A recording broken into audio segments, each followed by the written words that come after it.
Big boss house లో 4వ వారం నామినేషన్ ప్రక్రియ పూర్తవనుంది. దానికి సంబంధించిన మరొక ఎపిసోడ్ ని ఈ రోజు ప్లే చేయబోతున్నారు. ఇప్పటికే బిగ్ బాస్ హౌస్ లో సీరియల్ బ్యాచ్ అంటూ సందీప్, శోభా శెట్టి, అమర్దీప్, ప్రియాంక వీళ్ళ నలుగురికి ఒక ట్యాగ్ అయితే అందుకోవడం జరిగింది.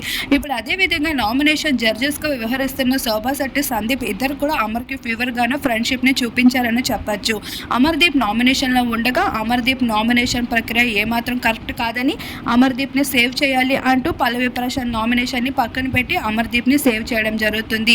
శివాజీ మాత్రం గౌతమ్ నామినేషన్ లో చాలా వ్యాలిడ్ రీజన్స్ ఉన్నాయని, అమర్దీప్ నామినేషన్ లో వ్యాలిడ్ రీజన్స్ లేవని, అమర్దీప్ నామినేషన్ లోకి వెళ్లాలని చెప్పినప్పటికీ majority voting Shobha Shetty, Sandeep the ఎక్కువగా ఉండడంతో అమర్దీప్ సేవ్ అవ్వడం, గౌతమ్ అయితే నామినేషన్ లోకి వెళ్తారు. ఇలా నామినేషన్ లో కూడా ఫ్రెండ్షిప్ ని చూపించుకుంటూ రావడంతో ముందు వీకెండ్ లోనే సీరియల్ బ్యాచ్ కి అలానే సంచాలకుడుగా వ్యవహరించిన సందీప్ కి నాగార్జున చేతుల మీదుగా కోటింగ్ పడింది. ఇప్పుడు జడ్జెస్ గా వ్యవహరిస్తున్న తీరు కూడా శోభ అలానే సందీపులు కమ్యూనిటీగా వ్యవహరించడంతో మరొకసారి నాగార్జున చేతుల మీదుగా కౌంటర్ పడనుంది.